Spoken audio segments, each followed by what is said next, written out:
అధిష్టానం సరికొత్త వార్తల ప్రపంచం. అధిష్టానం వాక్ స్వతంత్ర ప్రజాబలం. వెల్కమ్ టు అధిష్టానం టీవీ. ముందుగా బులెటిన్ లోని హెడ్లైన్స్ చూద్దాం. పత్రికా రంగాన్ని ప్రజలకు చేరువ చేసిన ఘనత ఈనాడు సంస్థల అధినేత రామోజీరావుకు దక్కుతుంది. రాజమండ్రిలో తన ఓటమి ఆశ్చర్యాన్ని కలిగించిందన్నారు మాజీ ఎంపీ మార్గాని భరత్. కీర్తిశేషులు శ్రీ రామోజీరావు గారికి నివాళులర్పించిన విశాఖపట్నం టీడీపీ నాయకులు కంచర్ల అచ్యుతారావు. రాష్ట్రంలో జరుగుతున్న దాడులపై స్పందించిన కేఏ పాల్. నాపై దాడి చేసింది జన సైనికులు కాదు వర్మ, తనపై దాడి జరిగిన దాడి విషయంలో మాజీ ఎమ్మెల్యే వర్మ. రాష్ట్ర టీడీపీ కార్యాలయంలో పలువురు పార్టీ శ్రేణులు రామోజీరావుకు ఘనంగా నివాళులు. పత్రికా రంగాన్ని ప్రజలకు చేరువ చేసిన ఘనత ఈనాడు సంస్థల అధినేత రామోజీరావుకు దక్కుతుందని నరసన్నపేట ఎమ్మెల్యే బొగ్గు రమణమూర్తి తెలిపారు. ఈవేళ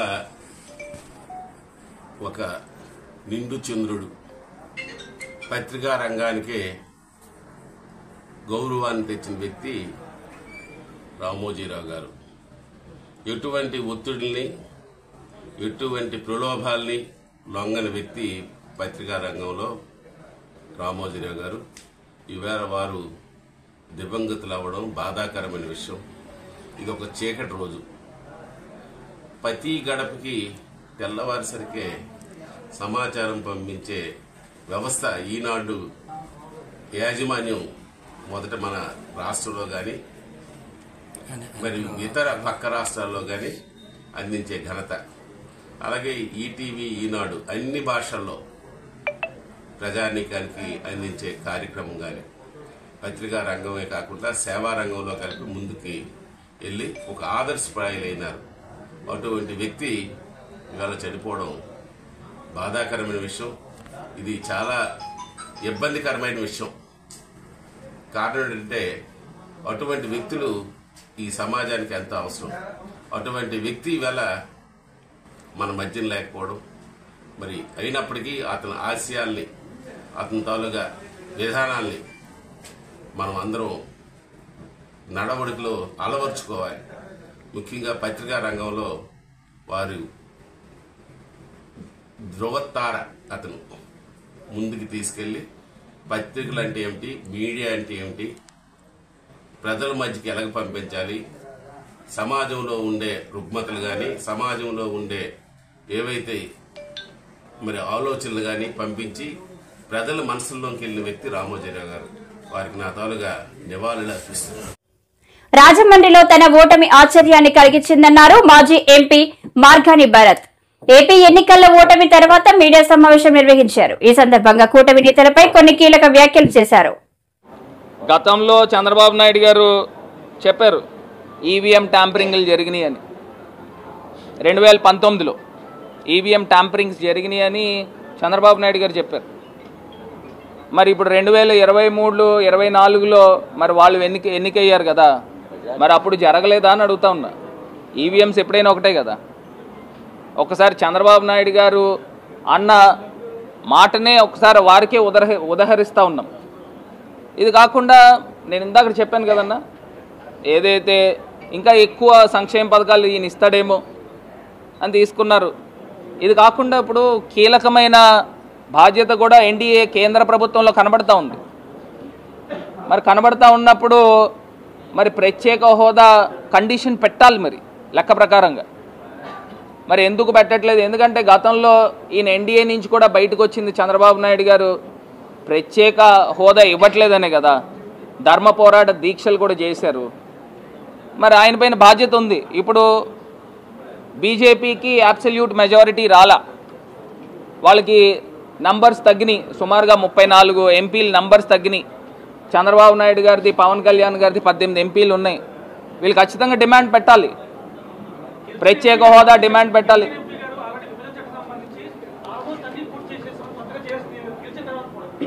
ఎవరన్నారండి? అది మనకే తెలియాలండి. ఇప్పుడు దుగ్గిరాజపట్నం పోర్టు ఏమైందండి? రామాయపట్నం పోర్టు తీసుకున్నారు, అది కంప్లీట్ అయిందా? వెనకబడిన జిల్లాలకి ప్యాకేజీలు ఇచ్చారా? 50 కోట్లు చెప్పిన ప్రతి జిల్లాకి ఇచ్చారు కదా. 7 జిల్లాలకి 350 కోట్లు, 10 సంవత్సరాలకి 3,500 కోట్లు ఇచ్చారా? చంద్రబాబు నాయుడు గారు ఎప్పుడైతే బయటకు వచ్చేసారో ఎన్డీఏ నుంచి అప్పటి నుంచి ఆపేశారు కదా. మరి ఎక్కడ పూర్తయినట్టు? సుమారుగా నాకు తెలిసి వాళ్ళు ఇచ్చిన దాంట్లోనే 2000 కోట్ల పైనే రావాలి వెనకబడిన జిల్లాలకి. పోలవరం ప్రాజెక్ట్ సంబంధించి రివైజ్డ్ కాస్ట్ ఎస్టిమేషన్ని అప్రూవ్ చేశారా? ఇట్లా చాలా ఉన్నాయి. అదేవిధంగా హైదరాబాద్ క్యాపిటల్ సిటీని కూడా మరి విభజన జరగలే, ఆస్తులు ఇంకా రాలా, అవి కూడా రావాల్సినవి ఆంధ్రప్రదేశ్ రాష్ట్రానికి ఉన్నాయి.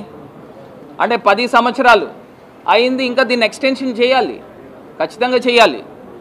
సో ఇవన్నిటిపైన కూడా మరి ఇప్పుడు తెలుగుదేశం పార్టీ కీలకంగా కేంద్ర ప్రభుత్వంలో ఉన్నారు కాబట్టి ఈ కండిషన్స్ పెట్టాలా, ఖచ్చితంగా పెట్టాలి, పెట్టి ఇవన్నీ కూడా సాధించాలా. సో వాళ్ళపైన వాళ్ళ భుజస్కంధాలపైన ఉన్నాయి. ఎందుకంటే ప్రజలు క్లీన్ మ్యాండేట్ ఇచ్చారు కాబట్టి సో ఖచ్చితంగా ఇవన్నీ కూడా సాధించాలి. ఈ కండిషన్స్ పెడితేనే కదా ఆంధ్ర రాష్ట్రానికి న్యాయం జరిగేది.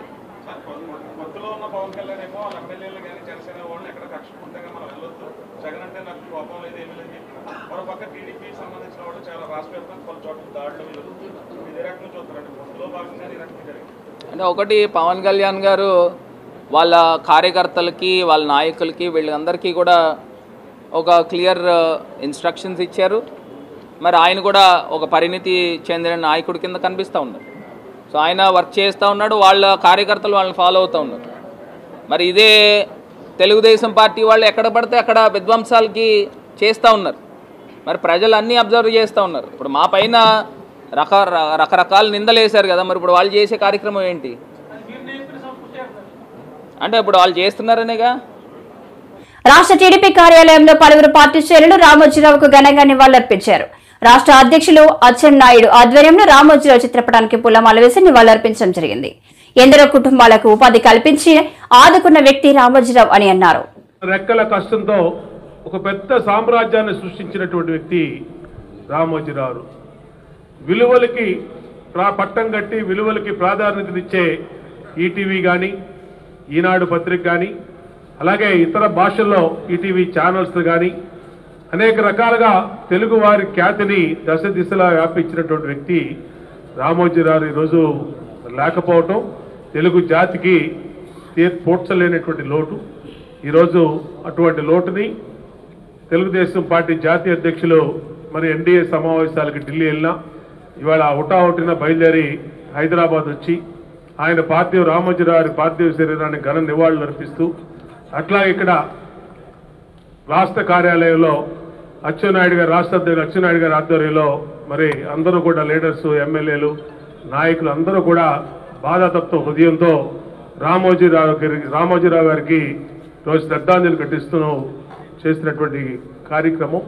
మరి ఈ రోజున ఆయన ఎన్నడూ కూడా మరవలేని ఆ మహానుభావునికి మరొకసారి ఘన నివాళులు, శ్రద్ధాంజలి, ఆయన ఆత్మకు శాంతి చేకూరాలని కోరుకుంటూ సెలవు తీసుకుంటాం. ధన్యవాదాలు బోడమేశ్వరరావు. ఇప్పుడు పెద్దలు, మనందరికీ మార్గదర్శకులు, తెలుగుదేశం పార్టీ రాష్ట్ర అధ్యక్షులు మాన్యశ్రీ కింజరాపు అచ్చెన్నాయుడు గారు.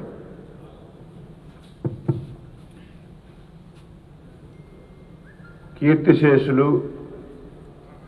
పెద్దలు శ్రీ చెరుకూరి రామోజీరావు గారి యొక్క అకాల మరణం నాకు వ్యక్తిగతంగా చాలా కలత వేసిందని చెప్పి తెలియచేస్తున్నాను. రామోజీరావు గారి మరణం ఏ ఒక్క వ్యక్తికో నష్టం కాదు, యావత్ తెలుగు జాతికి, ముఖ్యంగా దేశానికి తీరనటువంటి నష్టం జరిగిందని చెప్పి తెలియచేస్తున్నాను. ఒక సామాన్యమైనటువంటి కుటుంబంలో పుట్టి ఒక అసామాన్యమైనటువంటి వ్యక్తిగా ఎదిగినటువంటి వ్యక్తి ఎవరైనా ఉన్నారంటే అది రామోజీరావు గారికే చెల్లుతుందని చెప్పి తెలియచేస్తున్నాను. నిబద్ధతతో, అంకిత భావంతో, నమ్మిన సిద్ధాంతానికి పనిచేసినటువంటి వ్యక్తి. ఆయన సుదీర్ఘ ప్రయాణంలో ఎన్నో ఆటుపోట్లను ఎదుర్కొన్నాడు, ఎన్నో అవమానాలను ఎదుర్కొన్నాడు, ఎన్నో ఇబ్బందులను ఎదుర్కొన్నాడు. కానీ నమ్మిన సిద్ధాంతాన్ని వదలకుండా చివరి శ్వాస వరకు సమాజం గురించి పనిచేసినటువంటి వ్యక్తి రామోజీరావు గారని ఈ సందర్భంగా తెలియచేస్తున్నాను. వ్యాపార రంగంలో కానీ, సినీ రంగంలో కానీ, పత్రికా రంగంలో కానీ ఏ రంగాన్ని ఎంచుకున్నా ఆ రంగానికే వన్నె తెచ్చినటువంటి వ్యక్తి. వ్యాపార రంగంలో ప్రియా ఫుడ్స్ స్థాపించారు, మార్గదర్శి సిట్స్ ఫండ్స్ పెట్టారు. అందులో ఎన్నో వేల లక్షల కోట్ల మందికి ఉపయోగపడి ఆ వ్యాపార రంగాన్ని అభివృద్ధి చేశారు. సినిమా ఇండస్ట్రీ ఉంది. ఈ దేశంలో ఎక్కడా లేనటువంటి అన్ని హంగులతో ఒక బ్రహ్మాండమైనటువంటి స్టూడియోను నిర్మించి దేశంలో ప్రపంచంలో తెలుగువారికి పేరు తీసుకొచ్చినటువంటి వ్యక్తి. ఈనాడు పేపర్ పెట్టారు. అంతవరకు పేపర్ గురించి కానీ, ఈ సమాజంలో జరుగుతున్న విషయాల గురించి కానీ ఎవరికీ తెలియనటువంటి రోజుల్లో పేపర్ పెట్టడమే కాకుండా ఆ పేపర్ని తెల్లవారి 5 గంటకే కొండల రాష్ట్రంలో జరుగుతున్న దాడులపై స్పందించిన కేఏ పాల్ మాట్లాడుతూ ఈ దాడులకి ముఖ్య కారణం టీడీపీయే అని అన్నారు. చంద్రబాబు నాయుడు గారు, మన రాష్ట్రం ఏమవుతుంది? ఈ వయసులో కూడా మీరు టీడీపీ కార్యకర్తలకు బుద్ధి చెప్పలేరా? మీరు ఎలా గెలిచారో, ఎలా ఈవీఎంలు ట్యాంపర్ చేయించారో అని మీకు తెలుసు, నాకు తెలుసు, జగన్కు తెలుసు, ఎమ్మెల్యే కార్యకర్తలకు తెలియదు. ఇప్పుడు మీ కార్యకర్తలు ఎందుకు కత్తులతో పొడుస్తున్నారు?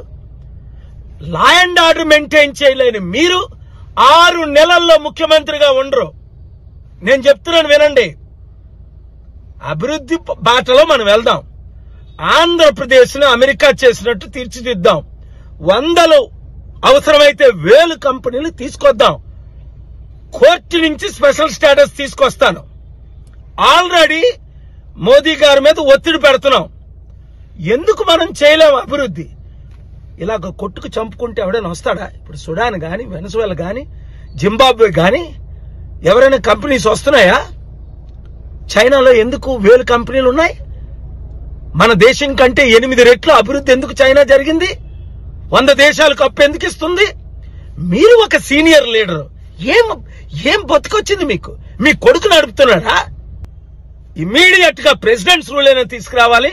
చంద్రబాబు నాయుడు గారు 48 గంటల్లో ఇంకొక ఘటన జరిగిందా నేను కోర్టుకెళ్ళి యూఆర్ ఆల్ అన్ఫిట్ అని ఫైట్ చేస్తాను. Be careful. ఆ తర్వాత దేవుడి కోర్టుకి వెళ్తాను. అప్పుడేమవుతుందో తెలుసు. మీరు దేవుడిని నమ్మరు, నేను దేవుణ్ణి నమ్ముతాను. నాకు విరుద్ధంగా నిలబడిన వాళ్ళందరూ ఫినిష్ అయిపోయారు. కనుక మంచి చేద్దాం రండి. గతం నాస్తే మీరు ఒక ఫాదర్ ఫిగర్ గా మోదీ గారికి పాఠం చెప్పవలసిన మీరు, పెద్దలందరినీ కలపవలసిన మీరు, ఇంత పెద్ద నాయకుడిగా ఉన్న మీరు ఇంత నీచమైన స్థితికి మీ కార్యకర్తలు, మీ పిల్లలు దిగజారిపోయారంటే ఛీ అనిపించుకోకండి. చరిత్రహీనులు కాకండి. ఇంకొక దాడి ఎవరు చేయకూడదని ఆర్డర్ చేయండి. కక్షపూరిత రాజకీయాలు మీకు వద్దని అన్నాడే, మీరు వెనకాల ఉన్నాడు కూడానా? కక్షపూరిత రాజకీయాలు ఆపియండి. రాష్ట్రాన్ని బాగు చేసుకుందాం. నేను మీకు కీర్తిశేషులు శ్రీ రామోజీరావుకి నివాళులర్పించిన విశాఖపట్నం టీడీపీ నాయకులు కంచర్ల అచ్యుత్రావు. ఆయన మీడియాతో మాట్లాడుతూ పత్రికా రంగంలో తనకంటూ ఒక ముద్రను వేసుకున్న రామోజీరావు అని అన్నారు.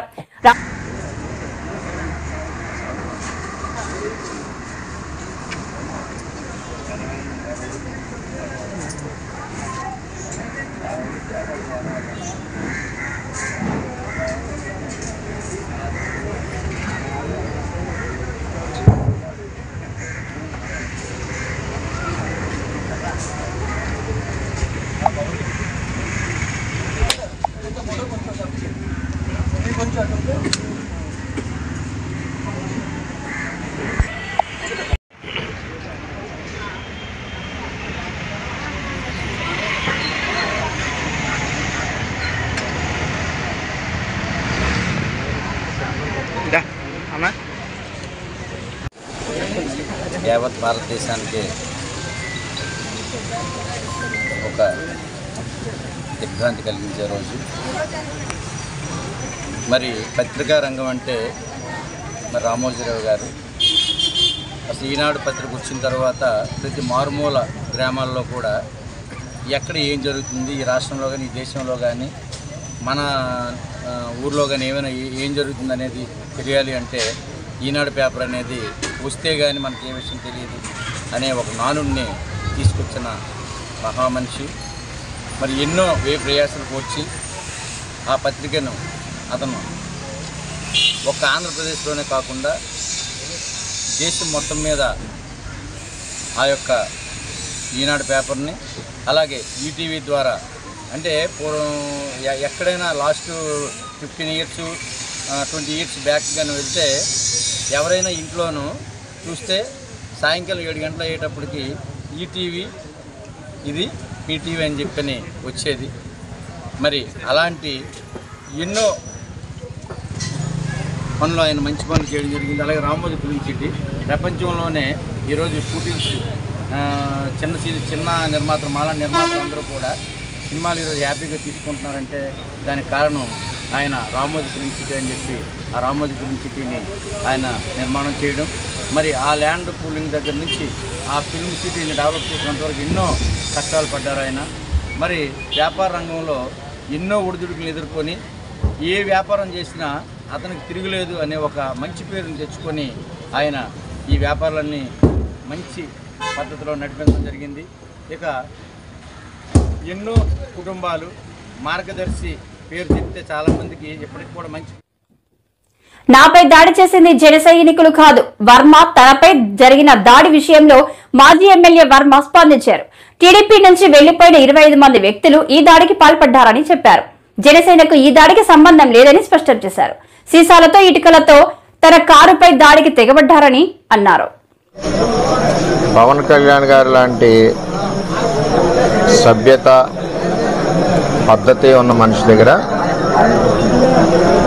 ఎలక్షన్ చేసినందుకు గర్వంగా ఉన్నాం.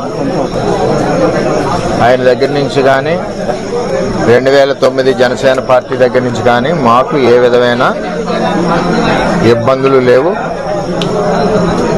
మేము ఎప్పుడు కూడా కలిసికట్టుగా ఒకే కుటుంబంలాగా మొన్న ఎలక్షన్ చేసాం, అటు పని చేసుకోం. ఏదైతే తెలుగుదేశం పార్టీ నుంచి 5 నెలలు 6 నెలల ముందు వెళ్ళిన 20-25 మంది జనం ఉన్నారో వారిని స్థానిక ఎంపీ వైసీపీ పార్టీ అని చెప్పి పార్టీలో జాయిన్ చేసుకుని ఉండడం జరిగింది. వాళ్లే ఈ దాడి చేశారు మణిపూర్లో. చేత చాలా అవుతుంటాయి, మేము ఫేస్ చేయగలం. మాకు చేతగా కాదు, చేతగాని దద్దంలో కాదు. మేము ఈ దాడి ప్రత్యక్షంగా పోలీసులు ఉన్న చోట జరిగింది, పోలీసులు ఉన్నప్పుడు జరిగింది. మేము ఒక ఆయన్ని సర్పంచ్ గారిని కలవడానికి వెళ్ళాం. ఎలక్షన్లో రకరకాలుగా చేశాం. మేము పబ్లిక్గా చేసిన వాళ్ళు ఉన్నారు, చాటుని చేసిన వాళ్ళు ఉన్నారు, వెనకుండి మాకు హెల్ప్ చేసిన వాళ్ళు ఉన్నారు. ఇవన్నీ మేము చెప్పం కదా, ఊరందరికీ చెప్పాలి పని నాకు లేదు కదా. నాకు ఆయన బాధ్యత చెప్పారు ఎలక్షన్, ఆ బాధ్యత నేను నెరవేర్చాను. అంచేత వాళ్ళు దాడి చేశారు, చాలా దారుణంగా దాడి చేశారు.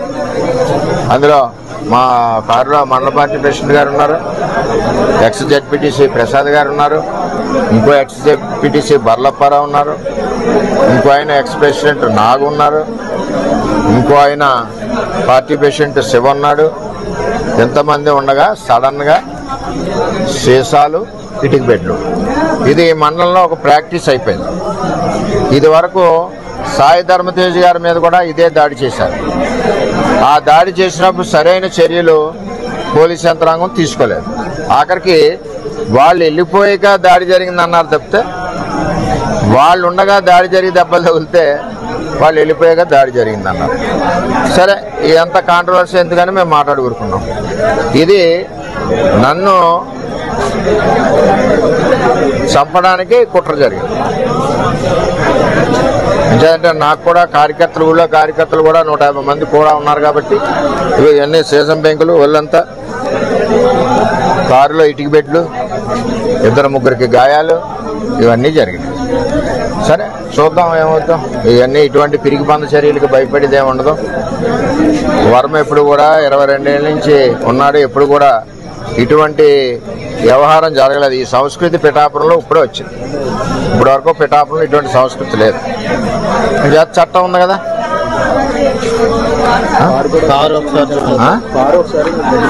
కారు కూడా ఒకసారి చూడండి. ఆ కారును కూడా నేను రిపేర్ చేయించిన. ఆ కారుని సెంటర్లోనే ఉంచేస్తా. పోలీసు సరైన నిర్ణయం తీసుకునే వరకు ఆ కారు ఈవేళ ఇక్కడ గెస్ట్ హౌస్ దగ్గర ఉంది. రేపు రోడ్డు మీద సెంటర్లో పెట్టేస్తా లాక్ చేసి. కొత్తగా తెలుగుదేశం పార్టీ నుంచి కొత్తగా వెళ్ళిన జనసేన నాయకులు వన్నిపూడికి సంబంధించి ఇంకా ఉన్నారు. వాళ్ళ చరిత్ర కూడా ఇది వరకు అదే. అందుకనే పార్టీలోంచి పంపించాం. ఆ పార్టీలో తీసుకున్నారు. అది ఎవరి పార్టీ వాళ్ళ ఇష్టం. మన వద్దని అనడానికి వీల్లేదు. సరే ఏం జరుగుద్దో ఆలోచిద్దాం. మా నాయకులు అయితే కంప్లైంట్ వద్దన్నారు. మేము ఇప్పటి వరకు కంప్లైంట్ కూడా ఇవ్వలేదు. అది జనసేన అధినేతకి నిన్నటికి నేటికి కూడా మీరు దేవుళ్ళగా కనిపించారు. దేవుడు అనేది అని అంటున్నారు.